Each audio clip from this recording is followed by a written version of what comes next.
वासुदेवाय।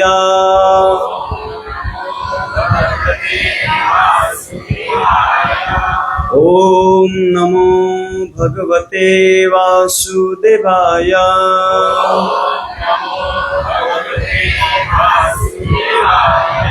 ओम नमो भगवते वासुदेवाय।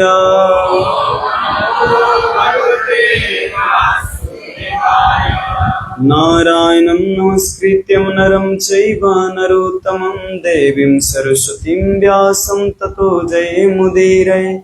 नष्टप्रायेषु अभद्रेषु नित्यं भागवत सेवया भगवती उत्तमश्लोके भक्तिर्भवती नैष्टिकी। मुखं करोति वाचलं पङ्गुलङ्गायते गिरिं यत्कृपातमहं वन्दे श्रीगुरुदीनतारिणं। श्रीचैतन्य ईश्वरं श्रीपरमानन्दमाधवं। हरि ओम तत्सत् हरि ओम तत्सत् हरि ओम तत्सत्। हरे कृष्ण।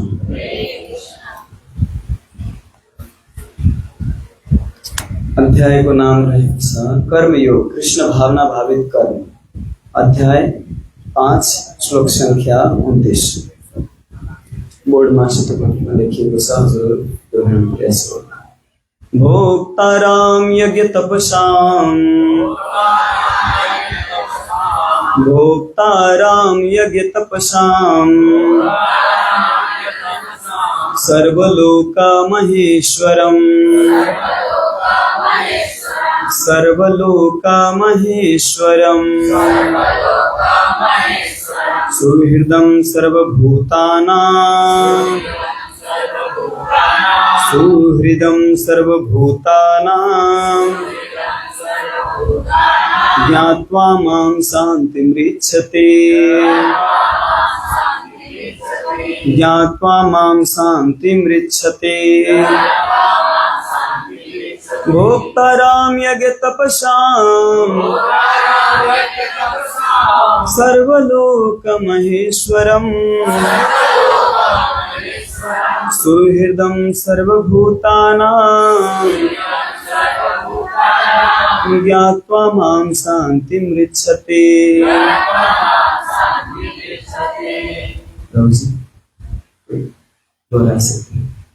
भोक्ताराम यज्ञ तपसाम, भोक्ताराम यज्ञ तपसाम, सर्वलोका महेश्वरम, सुहृदा सर्वभूतानां, ज्ञात्वा मां शान्तिमृच्छते। और भोक्ताराम यज्ञ तपसाम, भोक्ताराम यज्ञ तपसाम, सर्वलोका महेश्वरम, सुहृदं सर्वभूतानां, ज्ञात्वा मां शान्तिमृच्छते। माता जी। भोक्ताराम यज्ञ तपसाम, भोक्ताराम यज्ञ तपसाम, सर्वलोका महेश्वरम, सुहृदं सर्वभूतानां, ज्ञात्वा मां शान्तिमृच्छति। और कोई? भोक्ताराम यज्ञ तपसाम, सर्वलोका महेश्वरम, सुहृदं सर्वभूतानां, ज्ञात्वा मां शान्तिमृच्छति। धन्यवाद। शब्दार्थ अनुवाद तात्पर्य दी है श्री भक्तिवेदांत स्वामी श्री प्रभुपाद की जय। भोक्ताराम, भोगने वाला भोक्ता। यज्ञ, यज्ञ। तपसाम, तपस्या का। सर्वलोक, संपूर्ण लोकों तथा उनके देवताओं का। महाईश्वरम, परमेश्वर। सुहृदम, उपकारी। सर्व, समस्त भौतिक यातना से मुक्ति। ऋच्छति प्राप्त करता है। इस अनुवाद इस प्रकार है।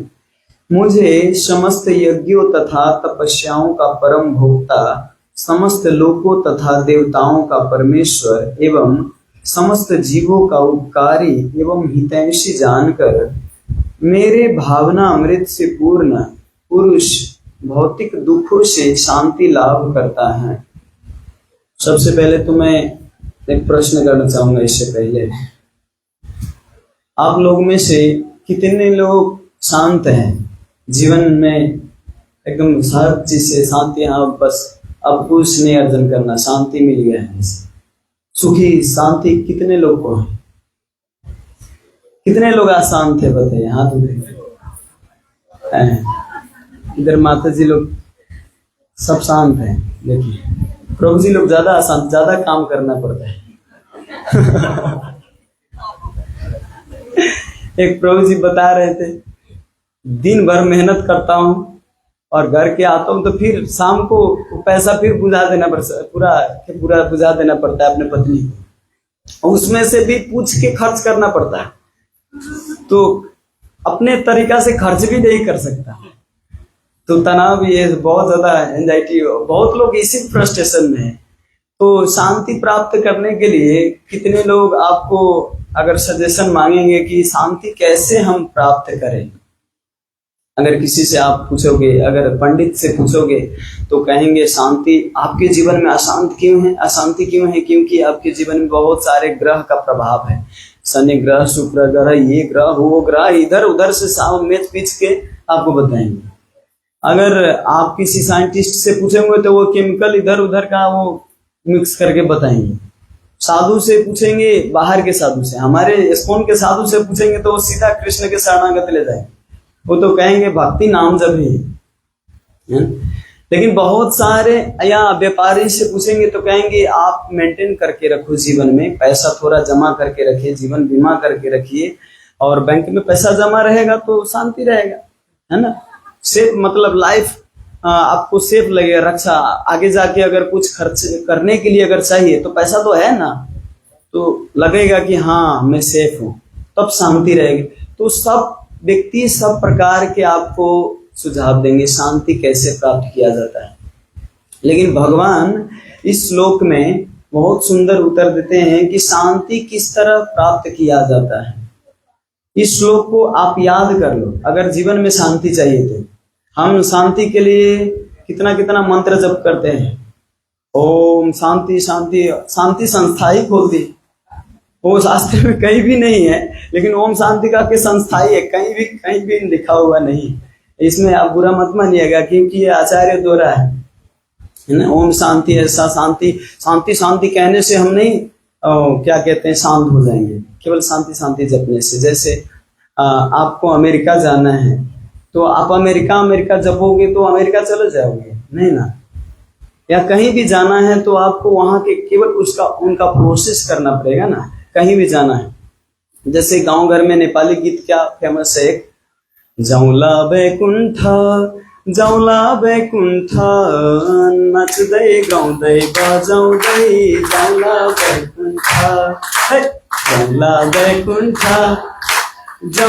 बैकुण्ठ नच्दै गाउँदै बजाउँदै जाउला बैकुण्ठ। अब मैं इस पर दूसरा भजन गाता हूँ। जाउला अमेरिका नाच्दै गाउँदै बजाउँदै जाउला अमेरिका। म अमेरिका जान्छु त, मैं अमेरिका चला जाऊं इसको गाने से। इतना पापड़ बेलना पड़ता है अमेरिका जाने के लिए, लैंग्वेज सीखना, कितना सोर्स लगाना, भाषा सीखना, फिर भी इतना करने के बाद भी कभी कभी वीजा कैंसिल हो जाता है ना, इतना प्रयास करने के बाद भी।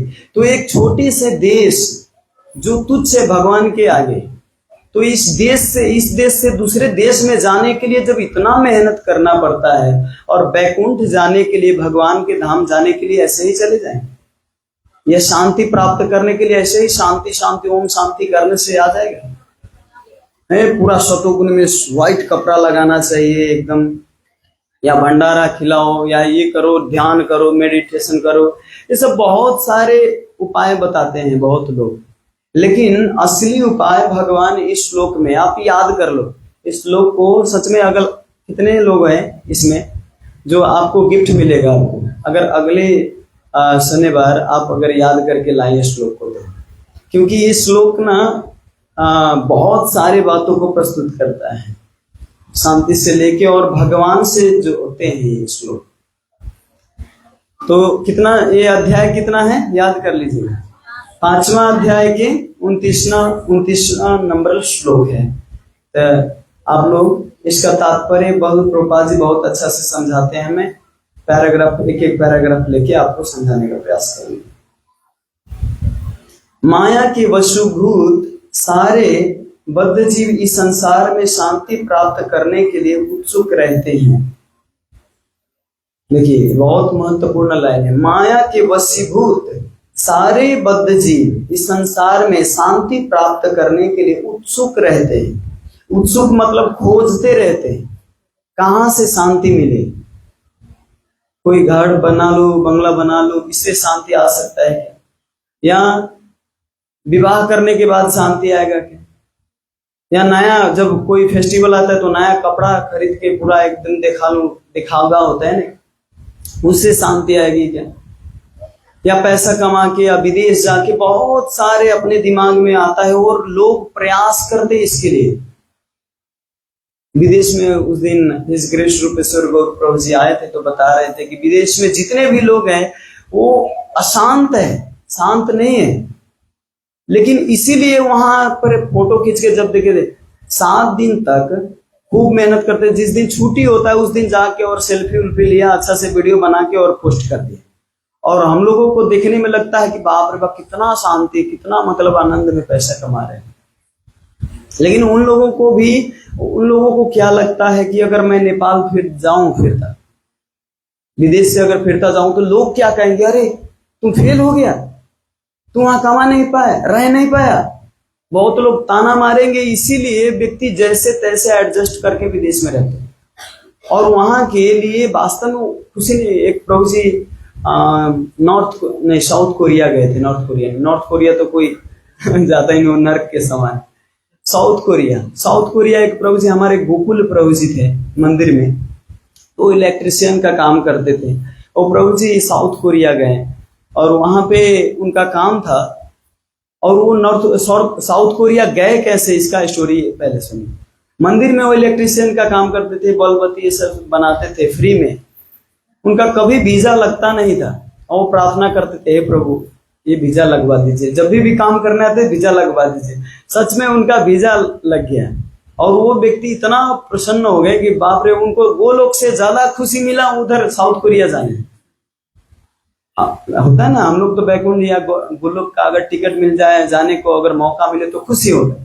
लेकिन बहुत सारे ऐसे लोग हैं कि भगवान की सेवा क्यों करने आते हैं कि हमें कुछ भौतिक तृप्ति मिल जाए, भौतिक साधन मिल जाए। वो प्रभु जी को तो लग गया, यहाँ पे तो बहुत खुशी के साथ भगवान को चढ़ावा से लेके सब कुछ चढ़ाए। और विदेश गए, 6 महीना के बाद उनका फोन आया। तो प्रभु जी बताए कि प्रभु जी मैं जब क्या कहते हैं वॉशरूम भी जाता हूं ना, तो इसके लिए भी डांट पड़ता है। कितना देर लगा दिया वॉशरूम, और कितना 17 घंटा काम करना पड़ता है उनको, नाइट को भी डे को। पैसा तो बहुत है, लगभग 4 लाख रुपया महीने के कमाते हैं। कहते हैं प्रभु जी जीवन बर्बाद हो गया और कुछ नहीं, केवल पैसा पैसा। पैसा खा नहीं सकता, पैसे पे सो नहीं सकता, पैसे से रिलेशन नहीं बना सकता। ये जितने भी पैसा से बनता है रिलेशन, ये रिलेशन है। तो आप जितने भी धनी व्यक्ति आप देखो, घर में अगर सैलरी देख के रखता है कोई नौकर काम करने के लिए, अपने शरीर के लिए कोई नौकर रखता है, तो वो हृदय से नहीं कर पाता जितना हृदय से एक प्रेम करने वाला पुत्र कर सकता है, कोई आपका संबंधी कर सकता है सेवा। उस प्रकार से आपका दूसरे व्यक्ति, सैलरी वाला व्यक्ति नहीं करेगा। वो तो पूरा क्या कहते हैं, वो नौकरी जैसा है उनका, ड्यूटी जैसा। ड्यूटी किया निकल गया, प्रेम कुछ नहीं है आपसे। वो कब क्या कर देंगे पता भी नहीं चलेगा। प्रभु जी बता रहे थे पैसा से वास्तव में कुछ भी नहीं, और 1 साल के बाद वो आ गए। 1 साल के बाद वो सारा निपट के आ गए। अभी भी गांव में भक्ति करते हैं और प्रचार करते हैं, लेकिन बहुत खुश है। कहते 15,000 20,000 मैं कमाता हूँ। अभी इलेक्ट्रिशियन का ज्यादा मांग है तो कभी कभी 30-40 हजार भी हो जाता है, लेकिन मैं बहुत खुश हूँ। लेकिन हमें लगता है कि नहीं, हम विदेश जाके ही खुश होंगे। विदेश जाके आप पैसा तो कमा लोगे, लेकिन सच में आनंद और वो संतुष्टि, वो शांति नहीं प्राप्त कर पाओगे। देखिए भगवान इसमें बताते हैं कि 3 काम है इस संसार में, 3 काम करते हैं आदमी शांति प्राप्त करने के लिए। और ये जो भक्त है, भक्त लोग का ज्यादा होता है ये सब। 3 काम ये है। पहला है भोक्ताराम यज्ञ तपस्याम। इस संसार के नहीं, भगवान का अपना दृष्टिकोण कि पहला व्यक्ति जो शांति प्राप्त करने के लिए प्रयास करते हैं, अगर वो शांति प्राप्त कर सकता है, सच में शांति प्राप्त कर सकता है, कौन? भोक्ताराम यज्ञ तपस्याम। जो समझ जाता है कि भोक्ता और तपस्या यज्ञ सबके स्वामी भगवान है, वो व्यक्ति शांति प्राप्त कर सकता है। क्या क्या? भोक्ता, इस संसार में भोक्ता कौन है? भगवान। यज्ञ के स्वामी कौन है? भगवान। तपस्या, हम जो तपस्या करते हैं, इसका स्वामी कौन है? भगवान। हम अगर अपने साधना के बल पे हम बहुत नाम जप करते हैं, मैं ये करता हूँ वो करता हूँ, अगर आप साधना के लिस्ट बना के रखते हो और इसका घमंड है कि मैं बहुत ज्यादा एकदम एक्यूरेट व्यक्ति हूँ, सुबह सुबह उठता हूँ, ये करता हूँ वो करता हूँ, बहुत ज्यादा दिमाग में अगर रखे हो, साधना का घमंड है, तो वो व्यक्ति फिर भगवान को प्राप्त नहीं कर सकता। साधना केवल करने से प्राप्त नहीं होता, साधना करके भगवान इसके बाद अब क्या करे उनके ऊपर निर्भर है। साधना ठीक है, लेकिन साधना का उद्देश्य यह है कि भगवान को संतुष्टि देना, अहंकार को बढ़ाना नहीं। लेकिन ज्यादातर व्यक्ति आगे देखिए, बाहर के लोग, हम जब जाते हैं इस ब्रह्मचारी कलर में, तो इस कपड़े को देख के कहते हैं आप तो कपड़े लगा के ब्रह्मचारी बने, हम तो ऐसे ही जीवन भर ब्रह्मचारी, हम भी विवाह नहीं किए। उनको लगता है जीवन भर विवाह नहीं करना भी ब्रह्मचारी। ऐसे तो जानवर लोग, ये पता नहीं इनका तो विवाह भी नहीं होता कितने लोग, ये सब लोग पूर्ण ब्रह्मचारी। बंदर लोग को तो थोड़ी ऐसा सिस्टम से विवाह होता है, ब्रह्मचारी है ना। लेकिन ब्रह्मचारी के सूत्र नारद मुनि बताते हैं कि ब्रह्मचारी कौन है। भागवत में बताते हैं, ब्रह्मचारी गुरु कुले वसंत दंत गुरु हितव आचरण दासव नीचो गुरु सुदृढ़ निश्चय। वो व्यक्ति ब्रह्मचारी है जो ब्रह्मचारी गुरुकुले, जो गुरुकुल में गुरु के शरण में और गुरु के हित के लिए कार्य करता है, वो ब्रह्मचारी है।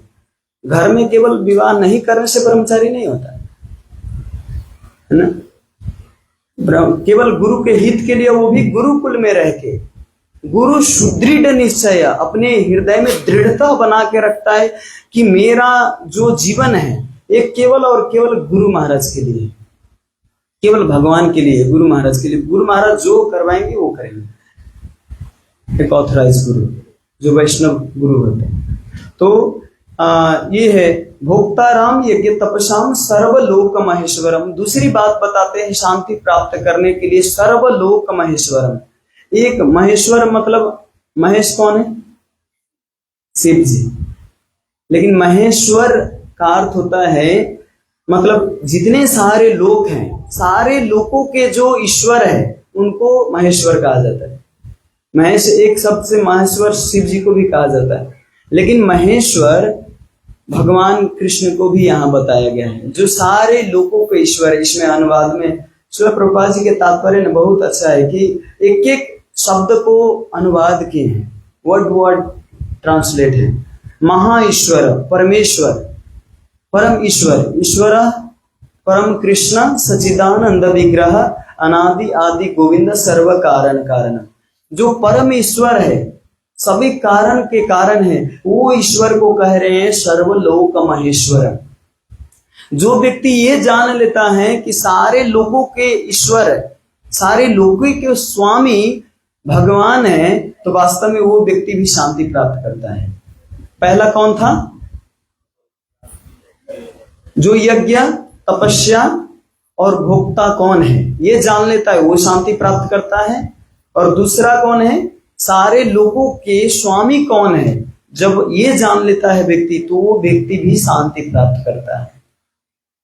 तीसरा बताते हैं सुहृदम सर्वभूतानाम, और जो व्यक्ति ये जान लेता है कि सारे व्यक्ति का हृदय, सुहृद मतलब सबके लिए भला चाहने वाला, अच्छा चाहने वाला कौन है, वास्तविक भगवान कौन है, सुहृद कौन है, जो व्यक्ति ये जान लेता है वो भी शांति प्राप्त करता है। ज्ञात्वा, ज्ञात्वा मतलब जो जान लेता है, माम शांति मृच्छति, वो वास्तव में वास्तविक शांति को प्राप्त करता है।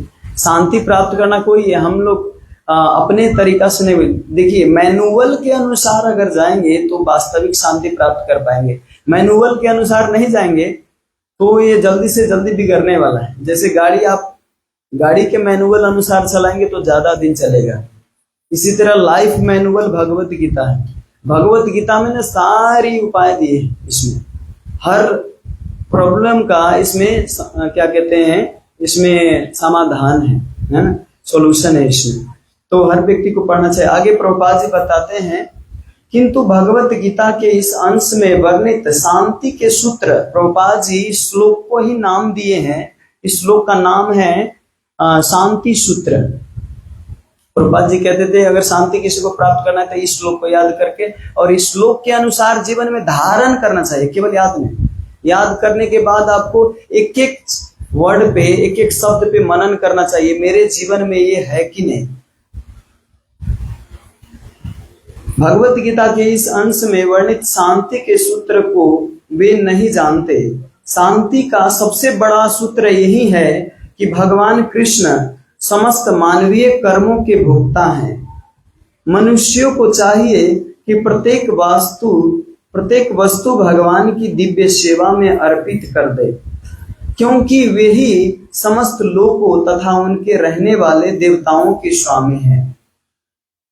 उनसे बड़ा कोई नहीं है, वे बड़े से बड़े देवता शिव ब्रह्मा से भी महान हैं।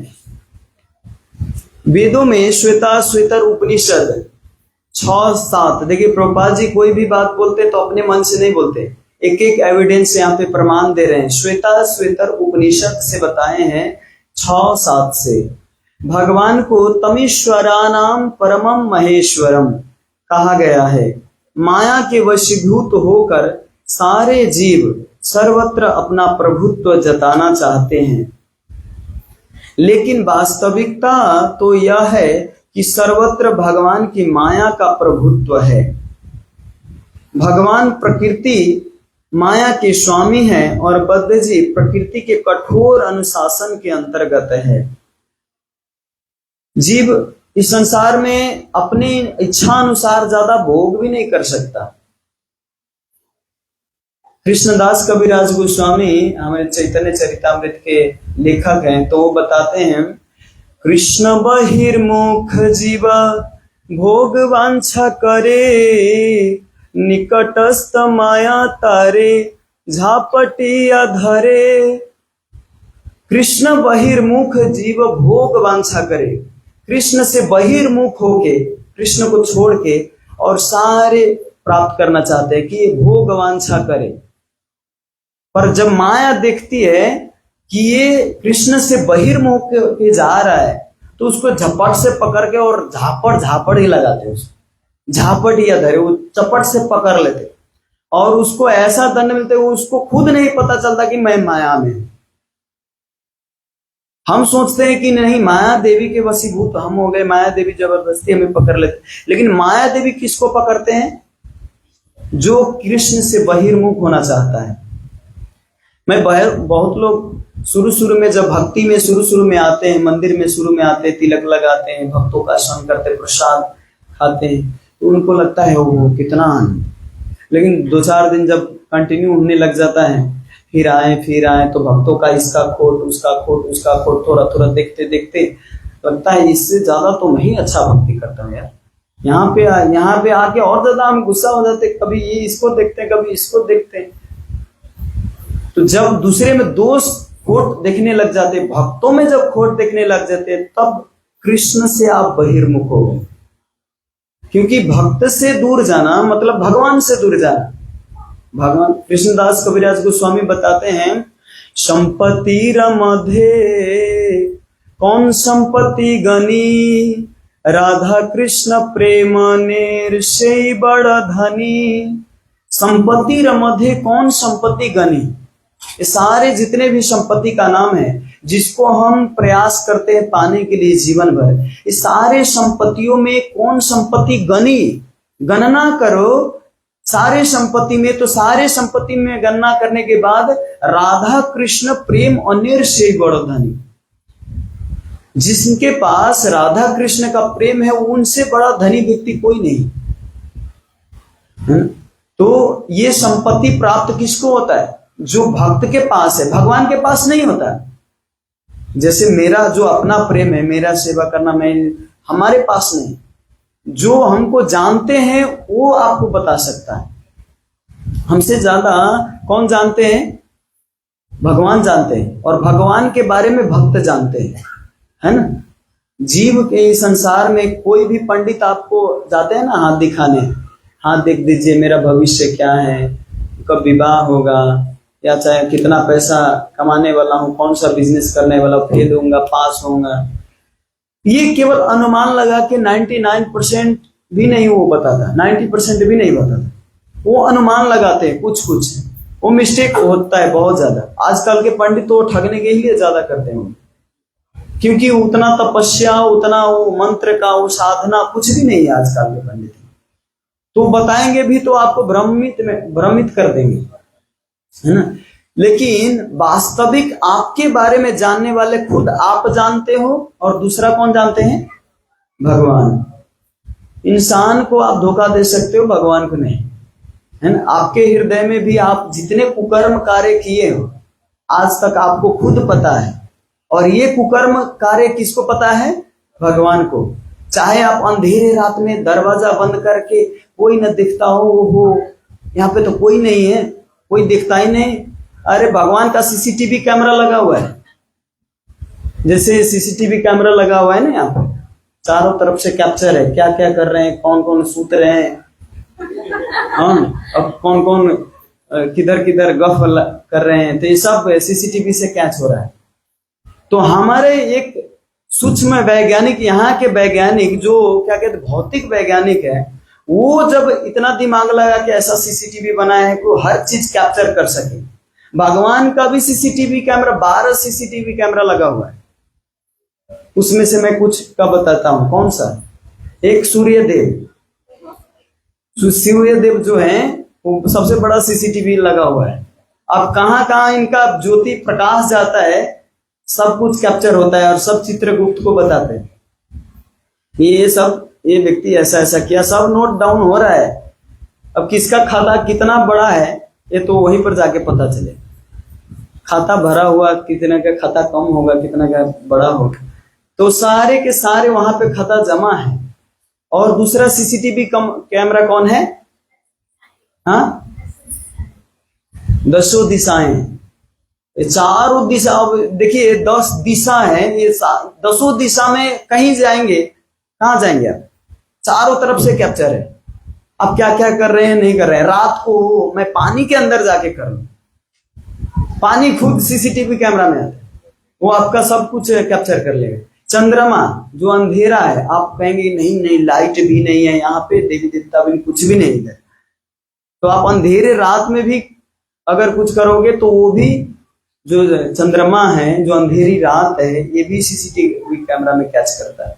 और ये सब सारी बातें आपको क्या कहते हैं, एक बंगाली में कहावत है, भजन कर साधन कर मरते जनते है। आप अभी भजन कीजिए, साधन कीजिए, दिखावा कीजिए, क्या क्या करना है सब कुछ कर लीजिए, लेकिन मरते जनते है।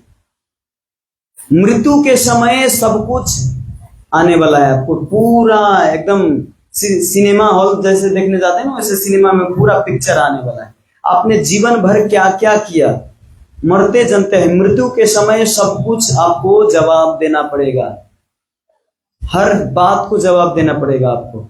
ये नहीं, आप उस समय ऑप्शन भी आपके पास नहीं रहेगा कि हमको दूसरा मौका दीजिए, दूसरा मौका, फिर इसी संसार चक्र में आके फिर प्रयास करना पड़ेगा, लेकिन सजाए तो मिलना ही है ना? ये शांति प्राप्त करने के लिए एक व्यक्ति गांव में, जिनका नाम दानचंद था। दानचंद, आजकल होता है ना आश्रम लिखा होता है गेट पर, लेकिन आश्रम का कार्य नहीं होता घर में। बाहर से लिखा होता है आश्रम, लेकिन जब आप अंदर जाओगे तो आश्रम का मतलब वहां पे पैसा, रिसेप्शन पूरा लगा रहता है। आप वृंदावन में भी जाओगे तो बहुत सारा आश्रम है, लेकिन आश्रम कहते हो वहां पे, आश्रम हमारे मानने में तो ये आता है आश्रम मतलब वहां पे फ्री, लेकिन आश्रम नहीं। ऐसे ही दानचंद का नाम दानचंद था, लेकिन ये सबसे बड़ा मक्खी चूस था, किसी को दान देते ही नहीं थे, और ये सोचते थे कि हम जीवन में शांति प्राप्त करें। दानचंद तो 1 रुपया तक आज तक किसी को दान नहीं दिया।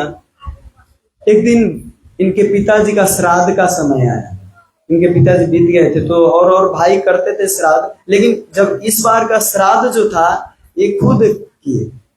तो श्राद्ध में तो दान देना होता है, गंगा स्नान करके, और सुबह सुबह क्या कहते हैं ब्राह्मणों को खिलाना, ये सब करना पड़ता है श्राद्ध में। तो व्यक्ति सोचे कि अगर घाट पर जाऊं स्नान करने तो वहां पे बहुत ब्राह्मण आएंगे दान मांगने, ये करने वो करने, इसीलिए ऐसे घाट पे जाऊंगा कि ना वहां पे ब्राह्मण आएगा दान मांगने, और स्नान करके चुपके से वहां से निकल के आ जाऊंगा। तो आप देखे होंगे काशी में, जो वाराणसी में जो घाट है गंगा के, तो गंगा के घाट में बहुत ज्यादा भीड़ रहता है, लेकिन कोई कोई घाट ऐसा है जहां पे पूरा लाश उस जलाते, तो वहां पे ज्यादा लोग स्नान करने नहीं जाते, वहां पे लाश जला के वहां से निकल जाते। तो वो सोचे कि यहाँ लाश उस जलाते हैं, इसी के सामने जाके स्नान करता हूँ, कोई ब्राह्मण दान मांगने नहीं। वो जाके और स्नान करने गए, स्नान करके जब भी डुबकी लगा के जब निकले तो बाहर एक ब्राह्मण आया, और वो ब्राह्मण कोई साधारण ब्राह्मण नहीं था। भगवान स्वयं इस मक्खी चूस मतलब जो मक्खी होता है ना, तो मक्खी अगर क्या कहते हैं दूध में गिर जाए, दूध में गिरने के बाद अगर वो कंजूस देखा कि मक्खी दूध में गिर गया, तो इसके शरीर में, जो मक्खी के शरीर में जो दूध लगा है, इसको फालतू क्यों फेंकू, तो मक्खी को मुंह में डाल के चूस के और उसको फेंक देते। इतना तक मक्खी चूस, इसीलिए मक्खी चूस कहा जाता है। कितना घिनौना है ना, लेकिन ऐसे ऐसे लोग भी होता है, आपको विश्वास नहीं, लेकिन मैंने देखा हो कई लोगों को, मतलब प्लेट में मक्खी गिर गया मरा हुआ, तो क्या करते हैं उसको लेके और पूरा एकदम धो के और रख देते। एक व्यक्ति को तो मैं ये सच्ची घटना सुना था, गांव में क्या होता है, वो डॉलर वाला जो पैसा होता है ना, वो 54 58 तो 5 रुपये वाला जो आता था, वो इंडियन पैसा ना, क्या कहते हैं कॉइन में। हाँ, तो बच्चा उनके बेटा ऐसे खेल खेल में खा लिए 5 रुपया जो कॉइन होता है। तो 5 रुपया खाने के बाद और उसके पिताजी पूछे कि 5 रुपया दिया था कहाँ गए, तो बोले कि मैं तो ये चॉकलेट समझ के खा लिया। उनको लगा ये 5 रुपया वेस्ट जाएगा, इसीलिए तो अभी से उनको ऐसा ऐसा खाना खिलाए उस बच्चे को कि ये टॉयलेट करे। तो उसको खूब ऐसे ऐसे खाना खिया, खूब पेट भर के, और जब सुबह टॉयलेट करने गए तो पहले थोड़ी टॉयलेट में जाते थे, ऐसा क्या कहते हैं अंदर थोड़ी जाते थे, ऐसे ही बाहर खुला में जाते थे। अब खुला में टॉयलेट करवा के, और टॉयलेट पे क्या कहते हैं पानी से 1 बाल्टी पानी डाल के, और वो जो कॉइन था वो कॉइन निकला, और उस कॉइन को धो के लाके और तब जाके चॉकलेट किन के दी। बाकी उसके अपने घर से पैसा उसको 5 रुपया दिया नहीं, क्योंकि ये 5 रुपया वेस्ट जाए, तो उसको धो के लाके और तब चॉकलेट किन के दी। तो कितना तक आदमी टाइम वेस्ट करता है ऐसे ऐसे निकृष्ट चीज में, इससे ज्यादा पैसा कमा सकता है और चीज दिमाग लगा के, लेकिन ये बर्बाद ना हो जाए, ये ना हो जाए, ये ना हो जाए, मतलब छोटी छोटी बात में बहुत ज्यादा गरित है, लेकिन जो महत्वपूर्ण बातें हैं उस पर ज्यादा अमल नहीं करता है ना। और कहेंगे भक्ति कीजिए, नाम जप कीजिए, मन है चंगा तो कटौती में है गंगा। क्या सिखाते हो भाई? हमारा मन चंगा है। अरे मन चंगा है तो बीड़ी क्यों पीते हो भाई? खैनी क्यों खाते हो, दूसरे के निंदा क्यों करते हो, चुगली क्यों करते हो, है ना। अगर मन चंगा होता तो मन चंगा वाला व्यक्ति तो हर समय पॉजिटिव बात करते हैं ना, सकारात्मक बात करते हैं। जिनका मन चंगा हो, जिनके मन में कपट ना भरा हो, वो व्यक्ति तो हर समय किसी के हित के लिए कार्य करेगा, वो शास्त्र पढ़ेगा, किसी का हृदय नहीं, वो दिल नहीं दुखाएगा, है ना। तो ये बात है। लेकिन आदमी अपने आप को अच्छा प्रस्तुत करना चाहते हैं कि मैं अच्छा हूं, इसीलिए कहते हैं हम भक्ति भजन करने, हमारा मन एकदम चंगा है। और उसको गंगा, कठौती में गंगा दिखता नहीं, आप गंगा जल ले आके देखिए और उसमें आप थोड़ा गंदा मिक्स कर दीजिए तो उसका श्रद्धा रहेगा, उस पर दिखेगा ही नहीं, क्योंकि वो केवल दिखावा के लिए बस कहते हैं। तो कहाँ पे थे कथा में, वो दानचंद स्नान कर रहे थे और भगवान उनको टेस्ट करने के लिए कि ये व्यक्ति इतना मक्खी चूस है, मैं प्रयास करके देखता हूं इसका मक्खी चूसता जो है इसको हटाने के लिए, किसी न किसी दिन तो ये कम से कम इस गर्हित कार्य से तो ऊपर उठेगा। इसीलिए भगवान स्वयं अवतार लेके एक भिखारी के रूप में, नहीं भिखारी नहीं, ब्राह्मण के रूप में आए और स्नान कर रहे थे।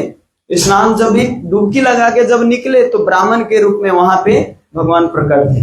बोले कि ओहो यजमान साहब, मैं तो आप ही को खोज रहा था, आप इधर ये गली में आके, इस कोने में आके स्नान कर रहे थे आप।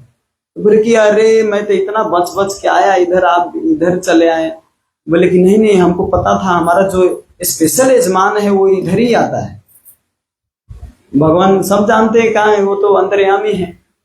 फिर जाके वो बोले कि अब तो ब्राह्मण को ना दूं तो एक अपराध है, क्योंकि कोई भी, वो भी तो ब्राह्मण था, तो ब्राह्मण को फिरता ऐसे तो वो सोचे कि उधार लगा देता हूं, आज जो दान देना है ये दूसरे दिन दान देंगे। बोले कि हम ज्यादा दान नहीं देंगे, 1 रुपया देंगे, उस समय 1 रुपया भी बहुत है, 1 रुपया देंगे लेकिन बाद में आना, आप दूसरे दिन आना मेरे घर, आपको 1 रुपया दूंगा। बोले ठीक है। दूसरे दिन सच में उनके घर पहुंच गए। वो सोचे कि 1 रुपया के लिए क्या आएगा घर में, खोजते, लेकिन भगवान तो उनको टेस्ट करना था, तो भगवान उनके घर 1 रुपया लेने के लिए पहुंच गए। जब गए तो उनके पत्नी बताई कि एक ब्राह्मण आए हैं दक्षिणा लेने। बोले अरे यहां तक आ गया दक्षिणा लेने, उसको बोलो मैं बहुत बीमार हूं। और ये बीमार जैसा करके और बेड पे सो गए। और इनकी पत्नी जाके और बोली कि वो तो बहुत बीमार पड़ गए, उठ भी नहीं पा रहे हैं। अभी भगवान जो थे ब्राह्मण के रूप में, ब्राह्मण कहता है मेरा यजमान जो बीमार है और मैं ऐसे ही चला जाऊं, ऐसा हो नहीं सकता। जब तक यजमान ठीक नहीं होंगे तब तक मैं जाऊंगा नहीं। यजमान को क्या क्या है मैं मदद करने के लिए तैयार हूं, दिखाइए उनको। बोले कि अरे, अब जाके उनकी पत्नी बताई उनको कि आपको अब तो और ज्यादा फंस गए। वो बोले आप बीमार है, तो वो बोले कि जब तक यजमान ठीक नहीं होंगे मैं जाऊंगा कैसे। फिर बोले कि इनका योग शक्ति का थोड़ा पहले योगा करते थे, तो योग करने के कारण इनका थोड़ा प्रैक्टिस क्या था, सांस को थोड़ा देर रोक सकते थे। ब्राह्मण सांस को रोक के और मृत्यु मरने जैसा वो करते थे, पूरा सांस रोक के और बोले कि जाओ बोल दो कि मर गया। पत्नी गई दौड़ते बोले कि वो तो उनका मृत्यु भी हो गया। अरे बाप रे, क्या आप कह रहे हो, मृत्यु हो गया क्या? मृत्यु हो गया और मैं कैसे जा सकता हूं? जब तक उनका पूरा संस्कार न कर लूं, दाह संस्कार न कर लूं, तब तक कैसे जा सकता हूं? अरे बाप रे, पत्नी तो अब सोचे कि अब तो और ज्यादा बुरा फंस गए। दाह संस्कार करके सोच रहे जाएंगे। अब जाके वो ब्राह्मण को बताए कि वो तो बोल रहे हैं आपका दाह संस्कार करके जाएंगे। फिर वहां पे रुके और जब तक पत्नी गई बताने उधर, तब तक ये क्या कहते हैं ब्राह्मण सब गांव भर के लोगों को जमा कर लिया वहां पे। बोले कि इनका तो ब्राह्मण का मृत्यु हो गया, आप लोगों को चिंता नहीं, सब लोग आइए इनका दाह संस्कार करके हम लोग क्या कहते हैं जाएंगे। कम से कम समाज का वो है ना, गांव में अभी भी जाएंगे तो क्या कहते हैं लाश जलाने वाला भी व्यक्ति नहीं मिलता, 4 कंधे पे लेके जाने वाला व्यक्ति नहीं मिलता। इतना युवा लोग सब निकल गए। लेकिन पहले क्या कहते, गांव में सब अपना गांव, युवा से लेके वृद्ध से लेके सबको गांव में ही रहते थे। तो इतने लोगों को जमा कर लिए वहां पे, सब लोग आए उनके गेट पे, तो अब खड़ा है सब लोग दाह संस्कार करने के लिए, पूरा फटी उठी बना के बांस के एकदम बैठाने के लिए पूरा लाल कपड़ा उपड़ा सब कुछ वहां पे इंतजाम हो गया। बेचारा गरीब ब्राह्मण है, ठीक है कोई बात नहीं, सब कुछ करके और व्यवस्थित कर दिया। अब गए वो ब्राह्मण को लाने, पूरा सांस रोक के, जब कपड़ा ढक लिए तो फिर सांस लेके, फिर सांस एकदम रोक लिए। जब कपड़ा ढक देते थे तो अंदर से सांस ले लेते थे और फिर सांस को रोक लेते थे। उनको फिर अब सोचे कि यहाँ पे भंडा फोड़ करूं, 1 रुपया ले लेगा। देखिए 1 रुपया देने के लिए तैयार नहीं, मरने को तैयार है, पूरा फट्टी पे इतने लोगों के साथ बेइज्जती होने को तैयार, लेकिन 1 रुपया देने के लिए तैयार है। अभी सोचे कि और ज्यादा बेइज्जती होने वाला है, पूरा वो जो क्या कहते हैं लाने वाला जो फट्टी होता है उस पर बैठा है, क्या कहते हैं सुलाया गया, उनको पूरा रस्सी से बांध के जोर जोर से बांध दिया गया। तभी तक ये सोच रहे हैं कि अब क्या करूं क्या करूं, खोल नहीं पा रहे, मुंह से बोल नहीं पा रहे हैं। सब लोग राम नाम सत्य है, सबका यही गत्य है, राम नाम सत्य है, सबका यही गत्य है। हम लोग राम नाम सत्य ये अंतिम समय में समझ पाते हैं, जब मर जाते और मुंह से बोलते भी हैं कि राम नाम ही सत्य है, लेकिन फिर भी सबका यही अनुगत्य है, सबका यही गत्य, अनुगत्य नहीं, सबका यही गत्य, मतलब यही परिस्थिति सबका है। युधिष्ठिर महाराज से प्रश्न पूछे थे यक्ष की आश्चर्य में, इस संसार में सबसे बड़ी आश्चर्य की बात क्या है? क्या है, किसी को पता है? सबसे आश्चर्य की बात क्या है? जब पूछे तो युधिष्ठिर महाराज बताएं कि संसार में दूसरे व्यक्ति मर रहा है और दूसरा व्यक्ति वही दूसरे जो देख रहा है कि ये मर गया, उसको नहीं लगता कि मैं मरा, मैं भी मरूंगा एक दिन। इसको बंगाली में कहते भूते पूरे गोबर हंसे, मतलब जो गीला गोबर है और सूखा हुआ गोबर है, तो गीला गोबर क्या सोचता है सूखे गोबर को देख के, अब इसको चूल्हे में जाने के लिए, अब इसको अग्नि में, अब इसको अग्नि में जलाया जाएगा। लेकिन जो गीला गोबर है इसको पता नहीं कि मैं भी सूख के उसी अग्नि में जलन होने वाला है मेरा भी, है ना। तो इसीलिए युवा लोग क्या सोचते हैं, ये बुढ़ा है, ये तो अब टपकने वाला है, तो इसका संग, इसका बात में जो मतलब उसको पूरा नेगेटिव वृद्ध व्यक्ति को देख के, लेकिन इसको पता नहीं कि कब ये भी वृद्ध होके ये भी इनका परिस्थिति भी ऐसा ही आने वाला है। इसमें सबसे वृद्ध व्यक्ति कौन है? प्रभु जी। प्रभु जी का नाम हाँ क्या नाम है? हाँ चंद्र प्रसाद प्रभु। चंद्र प्रसाद प्रभु जी इसमें सबसे वृद्ध। इनका भी एक दिन जवानी होगा, जिस दिन सोचे होंगे कि मैं भी वृद्ध नहीं होऊंगा, ऐसा ही ऐश मौज में चलेंगे। मेरे गांव में एक राधु काका थी, तो वो काका क्या करते थे, उस समय का तो हीरो, साइकिल पे चढ़ के तेल लगा के, सरसों का तेल लगा के, तोरी के तेल लगा के, पूरा एकदम बाबरी पूरा एकदम बना के, और साइकिल वो वाला साइकिल क्या कहते हैं वो, हाँ पहिया वाला, वो जो भी वो क्या कहते हैं अभी जो पुराना हो गया, जो हाँ पहिया साइकिल कहते हैं। तो वो साइकिल पे चढ़ के शीशा लगा के एकदम तेल पूरा लगा के, वो तेल टपक रहा है यहाँ से पूरा, और तोरी का तेल जिसके बावरी से मतलब बाल से तेल टपकता था वो हीरो। इनके घर बहुत धनी एकदम स्पेशल है, और वो काम नहीं करते थे, साफ गांव भर साइकिल से घूमे, कभी इस दुकान पे गप मारे, कभी उस दुकान पे गप मारे। है मेरा तो एकदम जीवन बिंदास है, एकदम सबको बिंदास। अभी कुछ दिन पहले उनका मृत्यु हो गया। कैसे मृत्यु हुआ पता है? बेड पे टॉयलेट पेशाब से लेके सारा बेड पे। उनके 6 पुत्र हैं, 2 पुत्री, एक भी रिलेटिव उनको क्या कहते हैं मदद करने नहीं आए। उनके पत्नी और ज्यादा, राम जी इनकी सुन ले तो उठा लेंगे, प्रार्थना करते थे जब भी मंदिर आते थे, तो ये हमारे पतिदेव को उठा लीजिए, बहुत ज्यादा परेशान है।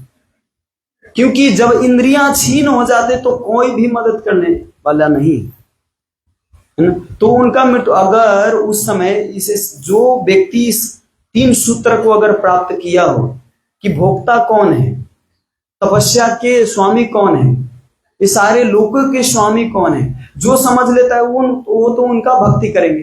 भक्ति करने वाला साक्षात उदाहरण शुद्ध भक्त शिला प्रभुपाद जी। शिला प्रभुपाद जी मरते दम तक, ऐसा शब्द उपयोग नहीं करना चाहिए शिला प्रभुपाद के बारे में, शरीर छोड़ते समय तक प्रभुपाद भागवतम के ट्रांसलेट करते करते शरीर छोड़े थे। ऐसा सौभाग्य किसी का देखिए, वो भी वृंदावन धाम में, कोई दुख नहीं, कोई पीड़ा नहीं। तो ये जो शांति का सूत्र, जो जिसको पता है भगवत के बारे में, पता है भगवत तत्वों के बारे में जिनको पता है, वास्तव में वो व्यक्ति मरते मरते, शरीर छोड़ते छोड़ते भी सच में आनंद से मरते हैं। मैंने क्या कहते हैं, एक कबीरदास जी का दोहा है, कबीरा तुम पैदा हुए जग हंसा और तुम रोए, ऐसी करनी कर चलो कि जग रोए तुम हंसो।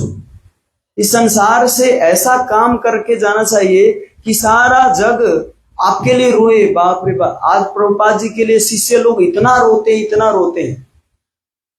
उस समय टेक्नोलॉजी का कोई विकास नहीं था, फिर भी शिला प्रभुपाद 108 मंदिर बनवाए, 14 बार पूरा पृथ्वी का भ्रमण किए, कितना देश, सारे देश में भ्रमण किए, और टेक्नोलॉजी का व्यवस्था नहीं था उस समय। आज के दिन में बताते हैं हमारे प्रभु जी महाराज लोग कि आज के दिन अगर शिला प्रभुपाद होते ना, तो कितना स्पीड में पूरा विश्व भर में प्रचार होता।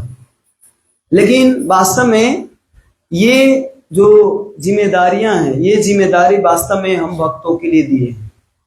जो कृपा भगवान से शिला प्रभुपाद जी प्राप्त करके एम्पावर हो गए शिला प्रभुपाद जी के, प्रभुपाद जी कहते थे मैं तो वृद्ध हूं, कोई शेर हो तो उसका बच्चा 1.25 शेर होना चाहिए, तुम गिद्दर बन के मत रहो, प्रभुपाद जी कहते थे।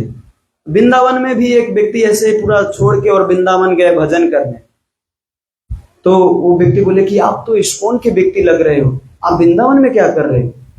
तो व्यक्ति बोले कि हमको बहुत माया से बहुत ज्यादा टर्चा है, इसीलिए वृंदावन में आ गया, वृंदावन में भजन करने। तो वो ब्रजवासी बताए उनको कि आपके जो शिला प्रभुपाद जी हैं गुरु जी, वो तो 70 वर्ष की आयु में वृंदावन छोड़ के विदेश गए प्रचार करने, लोक कल्याण के लिए, जीव के कल्याण के लिए, वो भी ऐसे पतित जीवात्मा को उद्धार करने के लिए। और आप युवा हो के वृंदावन में आए हो रहने के लिए। आपका पिताजी, आपके गुरुजी जो शेर हैं, और आप गीदड़ कैसे बन गए? वो भी ऐसे ही टॉन्ट मारे उनको, तब तो उनको पूरा एकदम तिरिमिरी जाए हुआ।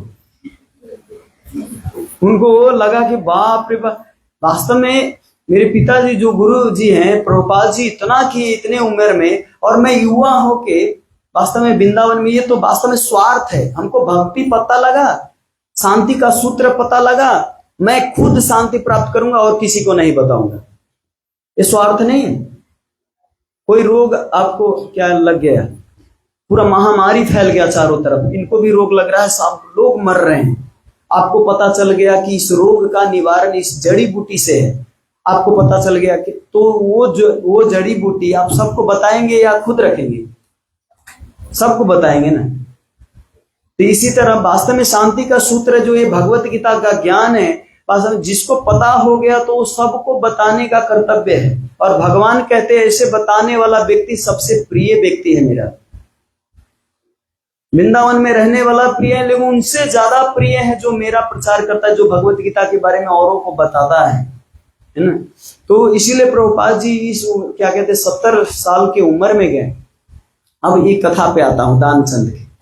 दानचंद अभी भी उसी बेड पे सोए और सोच रहे हैं कि कब ये जाके छोड़ेगा, मर जाऊंगा लेकिन 1 रुपया दूंगा नहीं। अब पूरा राम नाम सत्य है, राम नाम सत्य करते करते ले जा रहे हैं, पूरा एकदम वो बना रहे हैं, जो क्या कहते हैं जलाते हैं ना, सीता, चीता, हाँ चीता, जो चीता वाला जलाते हैं, तो वहां वैसे बना के उनको सुलाए, और सुला के अभी भी वेट कर रहे हैं। भगवान वेट कर रहे हैं कि कब ये उठ के बोलेगा कि मैं आपको 1 रुपया दे देता हूं। और फिर भी ये पूरा आंख ऐसे कर रहे हैं, देख रहे हैं, ऐसे ऐसे कर रहे हैं, लेकिन ये उठ ही नहीं रहे वहां से। भगवान को सब पता है कि ये नाटक कर रहा है, वो फिर भी उठ नहीं रहा है वहां से। आग को धनकाया गया, उसमें जाके और लगाए, अग्नि लग गया, फिर भी अब अंतिम समय तक तो ये उठेगा, फिर भी ये जाके नहीं उठा। तो भगवान को लगा अरे इनसे हार मान लेता हूँ, ये व्यक्ति फोकट में इनका जान जाएगा। बोले कि मैं ही हार गया, तू 1 रुपया मत दे भाई, उठ। और उसको उठा के तब लगाए। और भगवान बोले कि देखो आज तक मैंने वास्तव में किसी हारा नहीं था। भगवान कभी कभी ऐसे मनोरंजन करते हैं, इस संसार में देखते हैं कि इसको उद्धार कैसे करें, इसको खुद आके समझाएं, फिर भी नहीं समझते हैं। अगर भगवान चाहते तो समझा सकते थे कि नहीं, प्रश्न ये उठता है। भगवान तो सर्वे सर्वा है, कंट्रोलर है, अगर भगवान चाहते तो समझा सकते थे ना, लेकिन भगवान इनकी स्वतंत्रता पे छोड़ देते हैं।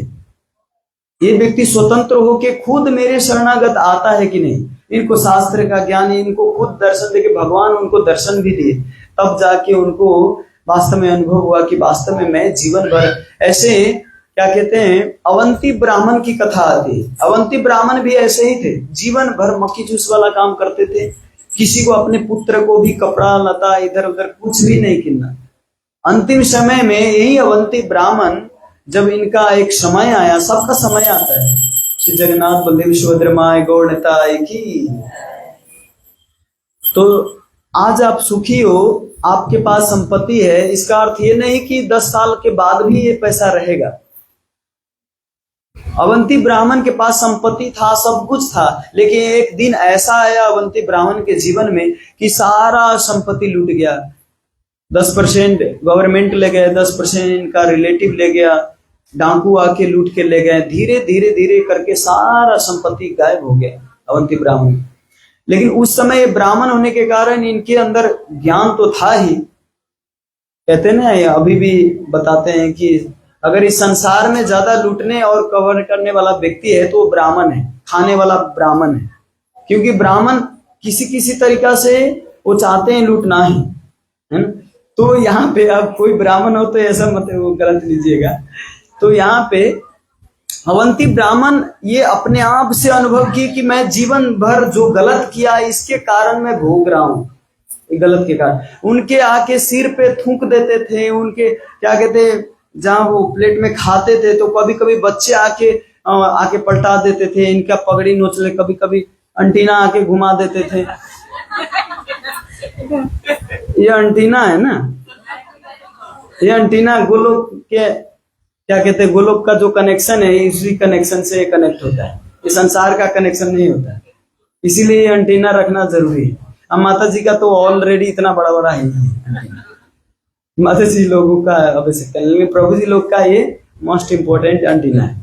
तो ये क्या कहते, कभी कभी अवंती ब्राह्मण के आके अंटीना को खींच देते थे, कभी कभी कपड़ा चुरा के ले जाते थे, कभी कभी क्या कर देते थे, लेकिन फिर भी अवंती ब्राह्मण इतना दृढ़ रहते थे कि ये सारा जितना भी है मनः परम कारणवानंती संसार चक्रे परिवर्तित, ये सारे मेरे मन के कारण ही मैं ये दुख भोग रहा हूं, और क्यों ना कोई देवी देवता मेरा बिगाड़ सकता है कुछ, ना क्या कहते हैं काल चक्र न काल बिगाड़ सकता है कुछ, ये सारे मेरे मन के, मेरे ही करतूत के कारण ये सब कुछ हुआ है।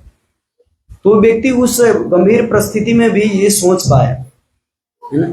तो जब तक व्यक्ति अनेक अनेक उपाय करेगा शांति प्राप्त करने के, जब तक ये सूत्र उपयोग नहीं करेगा जीवन में, तब तक वास्तविक में वो वास्तविक शांति प्राप्त नहीं कर सकता है। शांति प्राप्त तभी होगा जब तक भगवान के सूत्र का ये उपयोग करेगा, तभी वो उनको शांति प्राप्त हो सकता है। भगवान बुद्ध का कथा आता है, भगवान बुद्ध से उनके एक शिष्य पूछने आए थे, मुझे शांति चाहिए। क्या पूछा उन्होंने बुद्ध भगवान से, मुझे शांति चाहिए। बुद्ध भगवान ने उनको क्या उत्तर दिया, बोर्ड पे लिखा, मुझे शांति चाहिए। मुझे और चाहिए को हटा दो तो क्या बचेगा, शांति। तो मुझे मतलब मेरा, जो मेरापन का भाव है, और चाहिए चाहिए चाहिए चाहिए, जो ये तुम्हारा डिजायर है, हम ये डिजायर को हटाओ।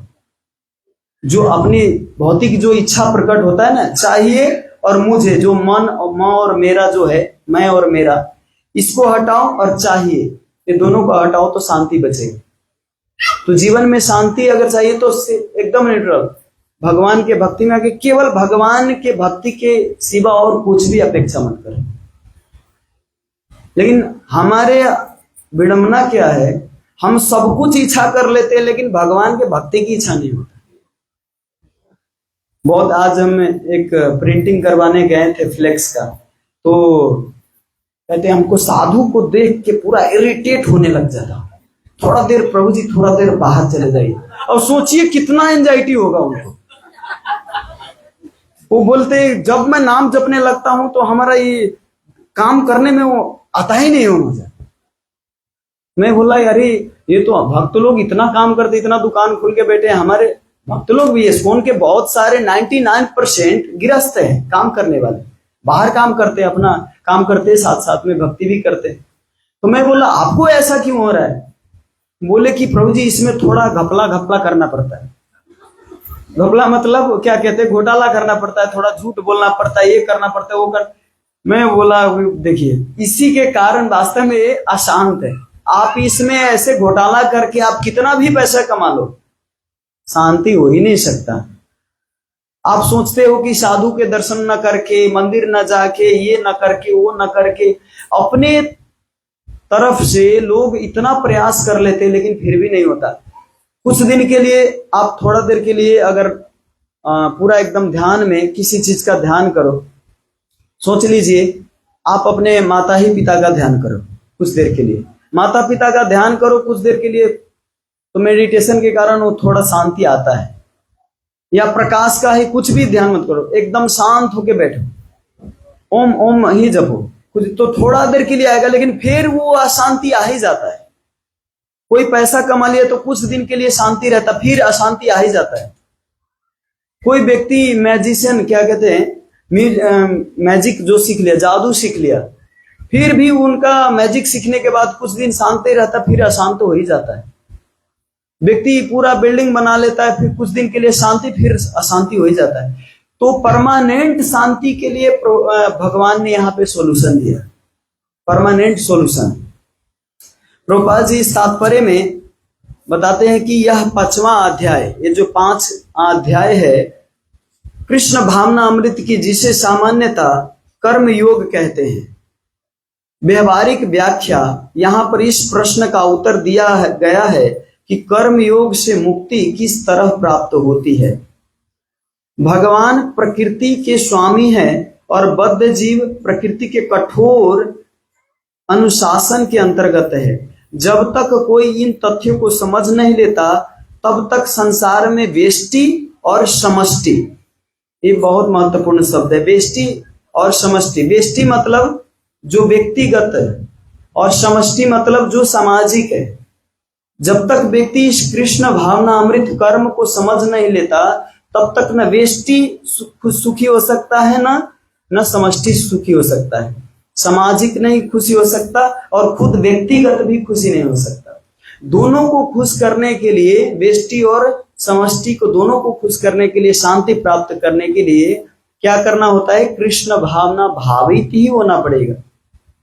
आप गांव में जाएंगे तो अभी भी यज्ञ करते, विश्व शांति के लिए यज्ञ किया जाता है, लेकिन अंत में डोनेशन कलेक्शन कर करके और नेता खुद अपने में झगड़ा करने लगता है। ये तुमने घोटाला किया तो तूने घोटाला किया, इतना पैसा तूने लूट लिया, तो ये किया वो किया, वो खुद घंटा भोर में ही इतना अशांति फैल जाता, तो क्या दूसरे को शांति देगी। यज्ञ करते शांति के लिए, अशांति और ज्यादा फैल जाता है। मेरे गांव में यज्ञ किया था और 2 साल के बाद क्या हुआ पता है, इतना मतलब सूखा पड़ गया कि 1 साल कोई अनाज उपजा ही नहीं। यज्ञ के करने के बाद तो शांति होनी चाहिए और लोगों को क्या कहते हैं, वो अन्न उत्पादन होनी चाहिए। यज्ञ क्या कहते हैं, एक श्लोक है, यज्ञ भवंती अन्नाद भवंती भूतानि, ऐसा एक श्लोक है भगवत गीता में, अन्नाद भवंती भूतानि पर्जन्य अन्न संभव। यज्ञ से अन्न उत्पन्न होता है, भगवत गीता में श्लोक है। जब यज्ञ किया जाता है तो और ज्यादा अन्न उत्पादन होना चाहिए, लेकिन आजकल के जब यज्ञ किया जाता है तो और ज्यादा क्या सूखा पड़ जाता है। क्यों पता है आपको इसका रहस्य? क्यों? क्योंकि यज्ञ जो किया जाता है उसमें भगवान विष्णु को स्वामी नहीं माना जाता, उसमें ज्यादातर लड़कियों को ले आके नचाया जाता है। हाँ सच में, मेरे गांव में रात भर जब कथा होता था, राम कथा बनाए थे वहां पे, राम कथा दिन में होता था और डांस करवाते थे रात भर। तो दिन में देखते तो 4-5 लोग, बूढ़ा लोग जिसका दांत नहीं है, सुन भी नहीं सकते, वो आगे आके बैठते थे राम कथा में। और रात को अगर डांस करने वाला, वो भी लड़का जो लड़की बनता है ना, वो क्या कहते हैं ना, नचनिया जो होता है गांव की तरफ, वो कहते हैं जो पुरुष छक्का, जो क्या कहते हैं, छक्का होता है ना, हम मान लिया हाँ वो लौंडा है, वैसा ही। तो वो व्यक्ति, उनको नचाया जाता है, वो उसको देखने के लिए भीड़, रात भर भीड़। और फिर भी उसमें गीत भी कैसा गाया जाता पता है, ऐसा गंदा गंदा गीत। हम लोग तो दूसरे ही दिन टिकट कटवा लिए वहां से। हम सोचे कि नहीं नहीं, इस यज्ञ में हेल्प करना भी बहुत मूर्खता है। मैं जाके पूछा वहां के समिति से, प्रभु जी इसमें ब्रह्म संहिता पढ़ दूं क्या? ब्रह्म संहिता पढ़ दूंगा तो कुछ ना कुछ तो इसमें पवित्रता आएगी। आपका ब्रह्म संहिता कुछ काम का नहीं, आप केवल राम कथा कीजिए और जाइए। मतलब ऐसा व्यवहार। तो ऐसे यज्ञ करने के बाद क्या होगा? अशांति नहीं फैलेगा तो क्या शांति फैलेगा? तो ये हमारा करतूत जो है ना, ये भगवान को यूज करके हम खुद भोग करना चाहते हैं, है ना। यज्ञ करते हैं किस लिए? भगवान के लिए नाम देते हैं, पर्चा काटते हैं। जैसे अभी जन्माष्टमी आ रहा है, तो बहुत ऐसे लोग नया रसीद बना के, नकली रसीद बना के जन्माष्टमी का रसीद पैसा भी उठाते हैं, और वो पता नहीं कि ये पैसा कहाँ जा रहा है असली जगह पे। नकली की तो हरे कृष्णा स्टाइल नाम रख देगा, हरे कृष्णा मूवमेंट रख देगा, ये कर देगा, वो बहुत सारे नाम हैं, स्ट्रगल फॉर कृष्णा, या और बहुत सारे नाम हैं। ऐसे नाम कृष्ण के ही नाम लेके, बहुत सारे नाम लेके रसीद बनवा के और पैसा उठा के वो क्या करेंगे? हो सकता है आपके आगे वो भोजन भी खिलाएं, वो आपको क्या कहते हैं पंडाल भी बनवाएं, वहां पे बहुत सारे फेस्टिवल भी मनाएं, लेकिन उसके पीछे बिजनेस रहता है, बिजनेस माइंड। इतना कमा के इतना फेस्टिवल में लगाना है, इतना फेस्टिवल में लगा दिया, इतना जन्माष्टमी में लगा दिया, इतना पैसा को अपने घर में रख लिया। पहले की स्थिति मंदिर में, हमारे इस्कॉन में भी ऐसा व्यक्ति घुस गया था, जो आधा पैसा घर में ले जाते थे, आधा मंदिर में देते थे। तो ऐसा व्यक्ति भी कभी कभी घुस जाता है, तो उनको तुरंत पता चलते ही निकाल। इसीलिए अगर जन्माष्टमी का अगर आपसे पैसा मांगने आए तो आपको क्या मांगना चाहिए? असली रसीद, जो इस्कॉन का ऑथराइज है। ऑथराइज जो रसीद है उस पे कृष्ण भावनामृत है, international society for Krishna consciousness, पूरा एकदम डिटेल में लिखा रहता है। लोगो होता है श्रील प्रभुपाद का, उसमें लोगो रहता है, पूरा डिटेल में लिखा रहता है। और उसमें 3 पेज का उसमें कार्बन रखे, एकदम सिस्टमेटिक है, गवर्नमेंट को बुझाना पड़ता है वो। तो इसीलिए हमारे इस्कॉन में ऑथराइज रूप से अगर देते तो सही जगह पे पैसा जाएगा, नहीं तो इधर हरे कृष्णा इधर उधर खोल के अगर आया तो सोचिए कि कहीं ना कहीं जाता है। तो अभी कलयुग में बहुत ज्यादा मुश्किल है एक्चुअली भक्ति करना। कभी कभी भक्ति छोड़ के जो जाता है ना, तो लगता है ये व्यक्ति अगर भक्ति छोड़ के क्यों जा रहा है? इतना जब शांति है भक्ति में, इतना आनंद है भक्ति में, तो भक्ति छोड़ के लोग क्यों जाता है? कोई जाता है। प्रभुपाद जी कहते थे, ये आश्चर्य मत कीजिए कि कौन छोड़ के जा रहा है। आश्चर्य की सबसे बड़ी बात यह है कि इतने लोग सारे भक्ति में कैसे टिका हुआ है। सबसे आश्चर्य की बात यह है कि टिका हुआ कैसे?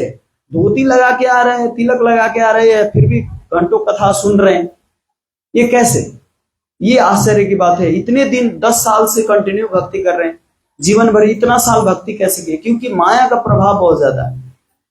और माया का प्रभाव कब होता है? शुरू में मैंने बताया था, कृष्ण बहिर्मुख जीव भोग वांछा करे, निकटस्थ माया तारे झपटिया धरे। तो इसके कारण बहुत सारे हमारे जीवन में आता है। इस तात्पर्य के मैं समाप्त करता हूं। इसमें अगर कोई प्रश्न हो तो आप बताइएगा। कृष्ण भावना अमृत का अर्थ है परमेश्वर के साथ अपने संबंध का पूर्ण ज्ञान प्राप्त करके कर्म करना, और इस चेतना की पूर्णता का अर्थ है कृष्ण या श्री भगवान का पूर्ण ज्ञान। शुद्ध जीव भगवान के अंश रूप में ईश्वर का शाश्वत दास है। जितने भी जीव हैं सारे भगवान के शाश्वत दास है, सनातन दास। माम एवं से जीव लोके जीवभूत सनातन।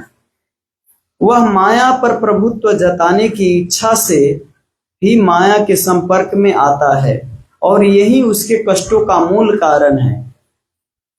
जब तक वह पदार्थ के संपर्क में रहता है उसे भौतिक आवश्यकताओं के लिए कर्म करना पड़ता है, किंतु कृष्ण भावना अमृत उसे पदार्थ की परिधि में स्थित होते हुए भी आध्यात्मिक जीवन में ले आता है, क्योंकि भौतिक जगत में भक्ति का प्रयास करने पर जीव का दिव्य स्वरूप पुनः प्रकट होता है। जो मनुष्य जितना ही प्रगत है उतना ही पदार्थ के बंधन से मुक्त रहता है। भगवान किसी का पक्षपात नहीं करते। किसी को लगता है कि भगवान पक्षपात करते? आप एक ही क्लास में जो ज्यादा नहीं पढ़ता वो फर्स्ट करता है, फर्स्ट ले आता है, पूरा सबसे नंबर पूरा 100 में 100 लाता है, और जो मेहनत कर रहा है उसका 100 में 100 में नहीं आता। क्यों? इसके लिए आप 7 डेज कोर्स लीजिए, है ना। वाई पीपल क्या कहते हैं, अच्छे व्यक्ति के साथ गलत क्यों होता है, इसके ऊपर टॉपिक है, तो इसके ऊपर पूरा डिटेल में चर्चा होता है। वास्तव में ऐसा क्यों होता है? पक्षपात नहीं, ये सब उनका मेहनत ही का फल है। ये हमें नहीं दिखता कि वो मेहनत नहीं किया, वो सब मेहनत किया हुआ था। तो कृष्ण भावना अमृत के लिए व्यवहारिक कर्तव्य पालन पर निर्भर करता है, जिससे मनुष्य इंद्रियों पर नियंत्रण प्राप्त करके इच्छा तथा क्रोध के प्रभाव को जीत लेता है। जो कोई उपयुक्त काम इच्छाओं से बस में करके कृष्ण भावनामृत में दृढ़ रहता है वह ब्रह्म निर्वाण या दिव्य अवस्था को प्राप्त होता है। ब्रह्म निर्वाण मतलब बुद्धिज्म में होता है, निर्वाण ज्योति में प्रवेश। ध्यान किया, साधन किया, जैसे गौतम बुद्ध जो स्वयं थे वो निर्वाण प्राप्त किए थे, ब्रह्म में प्रवेश किए थे, ज्योति में। वैसे तो साक्षात भगवान के रूप हैं, लेकिन लीला के तौर पे एक ज्योति में प्रवेश किए थे, निर्वाण कहते हैं उसको। तो जो योग ध्यान करते हैं, जो क्या कहते हैं, इस पे ध्यान करते हैं ब्रह्म में निराकार, तो वो क्या कहते हैं, निर्वाण ही प्राप्त करता है। कृष्ण भावना अमृत में अष्टांग योग पद्धति का स्वयं एवं अभ्यास होता है, क्योंकि इससे अंतिम लक्ष्य की पूर्ति होती है। यम, नियम, आसन, प्राणायाम, प्रत्याहार, धारणा, ध्यान, समाधि, ये 8 स्टेज हैं। अभ्यास द्वारा धीरे धीरे प्रगति हो सकती है, किंतु भक्ति योग में तो ये प्रस्तावना की स्वरूप, क्योंकि केवल इसी से मनुष्य की पूर्ण शांति प्राप्त हो सकती है। यही जीवन की परम सिद्धि है। एक भक्ति योग करने से मात्र जीवन की पूर्ण शांति प्राप्त होता है। आप सार रूप में यही समझ लीजिए कि भक्ति के सिवा और कोई इसमें उपाय ही नहीं है शांति प्राप्त करने के लिए। तो इसमें वास्तव में आदमी को अमल करना चाहिए, इधर उधर के बात न छेड़ के भगवान के बातों पे विश्वास करने। हम लोग एक चुटपुटिया बात के विश्वास कर लेते हैं। जो कपड़ा बेचने वाला हो, पानी पूरी बेचने वाला हो, उनसे हम सलाह ले लेते हैं। उनका भी बात सुन के, हाँ अरे कर्म कीजिए, क्या पूजा करते, कर्म ही पूजा है, उनका बात हमारे दिल में लग जाता है। लेकिन साधु संतों के बात, भगवान के शास्त्र की बात हमारे दिल पे नहीं लगता। हमें लगता है ये तो ऐसा ही काल्पनिक है, ये लिख दिया है, क्या प्रमाण है इसका कि ये सही बात है। अरे जितना मैगजीन आप देखते हो, न्यूज़पेपर देखते हो, इसका क्या प्रमाण है कि वो घटना हुआ है? आप आंख से देखे हो क्या? नहीं। 2+2 4 होता है, ये आंख से देखे हो कि कैसे प्रमाणित करके दिखाओ। मैं विश्वास नहीं करूंगा कि 2+2 4 होता है, तो आप कैसे प्रमाणित करोगे? आप यही बताओगे ना कि मैं अपने टीचर से सीखा हूं। वो उनसे पूछेंगे तो वो बताएंगे मैं अपने टीचर से सीखा हूं। तो ये गुरु परंपरा के द्वारा हम विश्वास करते हैं। इसी तरह शास्त्र की बातें, साधु संत की बातें गुरु परंपरा के द्वारा हमें विश्वास करनी चाहिए। एक कभी कभी हमें जिद्दी बन के नहीं, हमें पूरा एकदम प्रकट करके ही दिखाइए तभी हम विश्वास करेंगे। भगवान को दिखाइए तब हम विश्वास करेंगे। ऐसे शास्त्र पे हम विश्वास नहीं करते।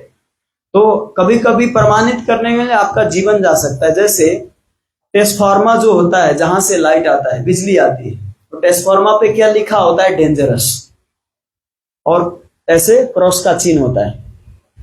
तो कहेंगे नहीं, हम कैसे विश्वास करें कि ये डेंजर है? हम तो छू के देखेंगे, हम छू के देखेंगे कि ये डेंजर है या नहीं, दिखा के दिखाएंगे। तो जो अगर छूने जाएंगे कि इसमें बिजली है या नहीं, तो छूने के बाद अब टेस्ट करने के लिए भी आप नहीं रहेंगे। तो कभी कभी हमें फिलॉसफी जो सिद्धांत होता है उस आचार्य के द्वारा स्वीकार करने चाहिए। कभी काल जो गोबर होता है ना, गाय का गोबर शुद्ध माना जाता है, शास्त्र में बताया गया है ये पूर्ण शुद्ध है। 33 करोड़ देवी देवता का वास होता है ना गाय के गोबर में।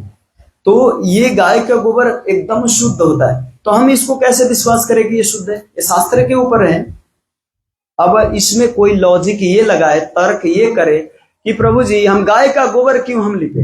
हम किसी वैष्णव का गोबर ले आके लिपेंगे, किसी ब्राह्मण का गोबर ले आके लिपेंगे, क्योंकि गाय से ज्यादा शुद्ध तो ब्राह्मण है, अब वैष्णव है, तो इसीलिए हम उस पर विश्वास करें। तो ये तर्क मिलेगा नहीं ना। तो जो शास्त्र में कहा जाता है उसी को हमें कभी कभी स्वीकार कर, तर्क करने से कुछ नहीं मिलता।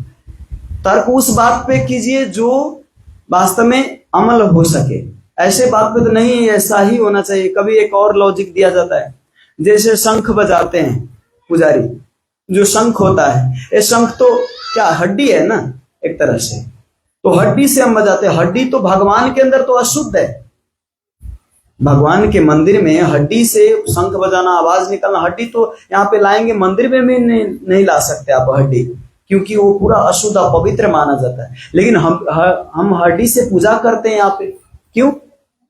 क्योंकि ये शास्त्र कहता है जो शंख है वो पूर्ण शुद्ध और पूर्ण पवित्र है, इसीलिए शंख से हम आवाज करके और भगवान की पूजा करते हैं। ये सबके नेगेटिव एनर्जी को भगाते हैं शंख की आवाजों से। तो शास्त्र पे हम विश्वास करते हैं।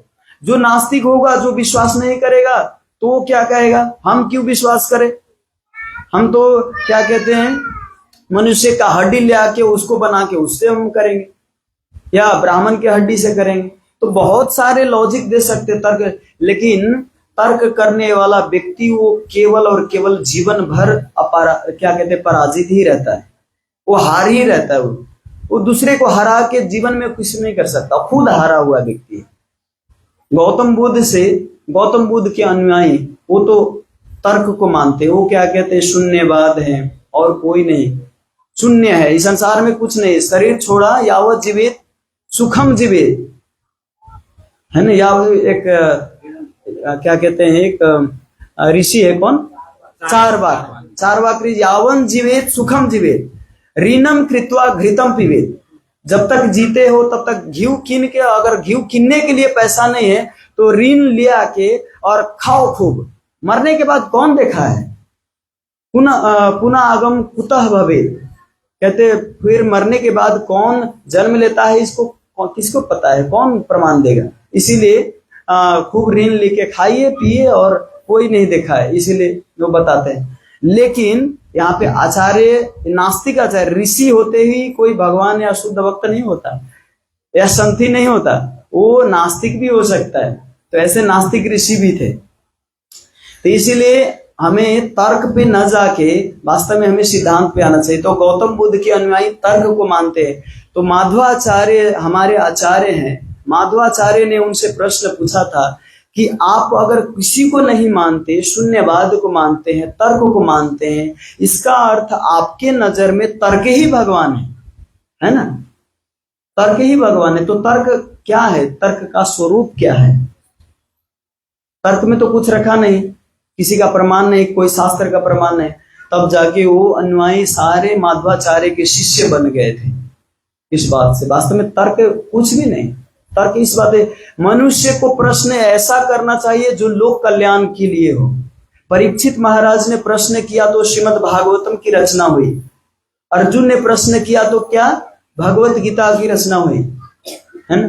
तो ऐसा प्रश्न करना चाहिए जिससे लोक कल्याण हो। ऐसा फालतू प्रश्न नहीं करना चाहिए जो और ज्यादा मतलब टाइम पास और टाइम वेस्ट हो ऐसा, और दूसरे का चेतना को भी डामाडोल करे, ऐसा प्रश्न अच्छा नहीं होता।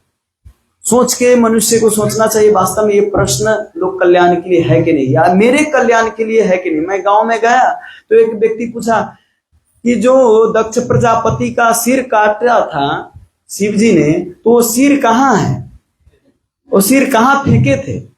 हम बोले अरे भाई हमको कैसे पता कि वो सिर कहाँ फेंके थे, वो तो शिव जी से पूछना पड़ेगा। ऐसा ऐसा मतलब इनको हरानी, इनको जानकारी है कि नहीं, इसीलिए प्रश्न करते हैं।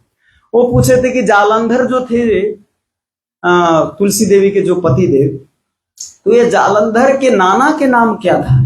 अरे भाई और नाना के नाम शास्त्र में वेद व्यास ही नहीं बताए तो हम कैसे बताएं। मतलब ऐसे फालतू फालतू प्रश्न करने के लिए, क्योंकि आगे वाला जो पंडित है ना, इसको हराना है, इसको बताना है कि इसको कुछ नहीं आता, हमको आता है। नाना पर नाना, बाबा दादा पर दादा, सब कुछ उसी में प्रश्न डाल देते हैं, क्योंकि ये तो जवाब नहीं, हम सिंपल में हमको नहीं पता। ऐसे फालतू प्रश्न में टाइम वेस्ट भी नहीं करना चाहिए। और शांति के सूत्र क्या है, एक बार बस अंतिम, शांति का सूत्र क्या है। पहला, भोक्ताराम यज्ञ तपस्याम, भोक्ता कौन है और यज्ञ के स्वामी कौन है, तपस्या के स्वामी कौन है। भोक्ताराम यज्ञ तपस्याम सर्वलोक महेश्वरम, लोकों के स्वामी कौन है ये जान लेना। और सुहृदय सर्वभूता नाम, सबके सुहृद कौन है, सबके क्या कहते हैं, सुहृद जो सबके भला चाहने वाला, वो कौन है। जो ये व्यक्ति जान लेता है, ज्ञात्वा माम शांति मृच्छति। और 4 ग बताए हैं, एक श्लोक है शास्त्र में, मैं आपको सुना देता हूं। गीता गंगा च गायत्री गोविंद इति हृदय स्थिते, चतुर्गकार संयुक्त पुनः जन्म न विद्यते। जीवन में 4 ग याद करके रखिए। गीता का नाम भी ग से शुरू हुआ है, और ग से शुरू गणेश जी का भी होता है। तो गणेश जी जो है सर्व विनाशक है, जो विघ्न आने वाला होता है उसको विनाश करते हैं। तो ग से 4 ग हमें जीवन में अगर हो जाए तो व्यक्ति पुनः जन्म न विद्यते। गीता, पहला गीता का अगर ज्ञान जिनके पास है वो व्यक्ति कभी दुखी नहीं हो सकता, और वो भगवत धाम जाने लायक होता है। दूसरा बताए गंगा, गंगा का थोड़ा भी अगर वो पान करता है, गंगा में स्नान करता है, गंगा के प्रति श्रद्धा होती है, वो व्यक्ति भी कभी वो नरक नहीं जा सकता, और पुनः जन्म भी नहीं होता उनका। गायत्री, गायत्री जो है ये परमात्मा और आत्मा को मिलाने वाला शब्द है। भगवान स्वयं कृष्ण कहते हैं कि जो गायत्री है ये साक्षात मेरा दूसरा रूप है। तो गायत्री प्राप्त होता है गुरुदेव के द्वारा। जब आप ब्राह्मण दीक्षा लेते हो तो गायत्री प्रदान होती है। हम लोग कर्म कांड में ज्यादा जानते कि एक गायत्री है, जो आप सुनते हो इधर उधर, वो बोलना नहीं होता, अपराध है वास्तव में। वो गायत्री ऐसे गाना बोलना वो एकदम गुप्त है, गुप्य है। तो उस गायत्री जो जानते हैं, हम वैष्णव संप्रदाय में 7 गायत्री होती है, और ये 7 गायत्री में एक ही उपाय है कि इसमें एक सिद्धांत है, गुरु से जोड़ा जाता है, गौरांग महाप्रभु से जोड़ा जाता है, भगवान कृष्ण से जोड़ा जाता है इस गायत्री में। तो भगवान स्वयं गायत्री के रूप में प्रकट हुए, और आत्मा और परमात्मा को मिलाने का एक दूसरा रूप है जो ओम हम उच्चारण करते हैं। ये ओम शब्द भी भगवान का ही दूसरा रूप है। और तीसरा है गोविंद। गोविंद कौन है? गोविंद दामोदर माधवेति, हे कृष्ण हे यादव हे सखेति, गोविंद दामोदर माधवेति। जो गोविंद दामोदर माधवेति, जो गोविंद है, दामोदर है, जो यशोदा मैया जिनको बांधे थे दाम से, रस्सी से उदर में, ऐसे गोविंद का भजन क्या कहते हुए एक भजन आता है ना, श्री कृष्ण गोविंद हरे मुरारे, हे नाथ नारायण वासुदेवा, जीवे पिबस्व मृतमेव देवम, गोविंद दामोदर माधवेति। जो जीवा पर हर समय गोविंद का नाम उच्चारण करता है, वो व्यक्ति वास्तव में ऐसे यमराज उनको देखते भी नहीं, उनको लेने आते थे, उन किसी को भेजते ही नहीं, उनके पास रिकॉर्ड भी नहीं होता यमराज के पास। क्यों? क्योंकि वो गोविंद का नाम लेते हैं। तो ये चार यात्रा, चार ग क्या है? गीता, गंगा, गायत्री और गोविंद। ये चार ग अगर हमारे जीवन में है तो हम सुखी से जी सकते हैं और शांति से जी सकते हैं। और ये शांति वाला जो दूसरा श्लोक है, ये श्लोक आप अगले शनिवार याद करके आइएगा। कितने लोग याद करके आएंगे उनके लिए हम स्पेशल गिफ्ट देंगे, ठीक है? हरे कृष्णा। दूसरे का क्लास भी होगा, दूसरे प्रभु जी का, फिर भी आपको हम गिफ्ट देंगे। हरे कृष्णा। श्रील प्रभुपाद की, अनंत कोटि वैष्णव वृंद की, पिताय गौर प्रेमानंद, हरि बोल। तो आज के लिए इतना ही, यहीं पे विराम देते हैं। किसी का कोई प्रश्न है तो ले सकते हैं।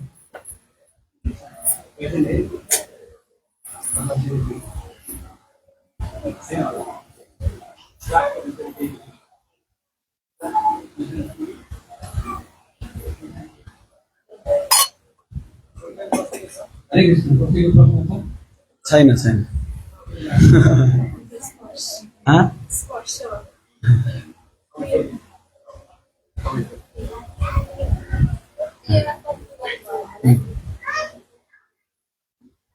हरे कृष्ण प्रभु जी।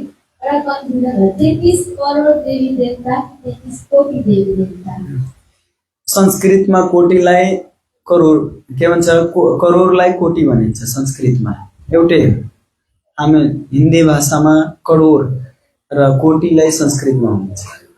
33 करोड 33 कोटि एउटै हो।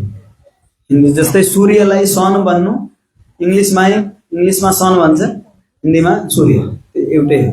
उच्चारण गर्ने मात्रै डिफरेन्ट। गोविन्दलाई कृष्ण भन्नुस्, गोविन्द भन्नुस्, कन्हैया भन्नुस्, त्यो पनि उहाँलाई नै हो। कान्हा भन्नुस्, ठाकुरजी भन्नुस्। हरे कृष्ण। हरे कृष्ण। प्रश्न यहाँ सक्यो, प्रश्न दिनु सुरु हुन्छ।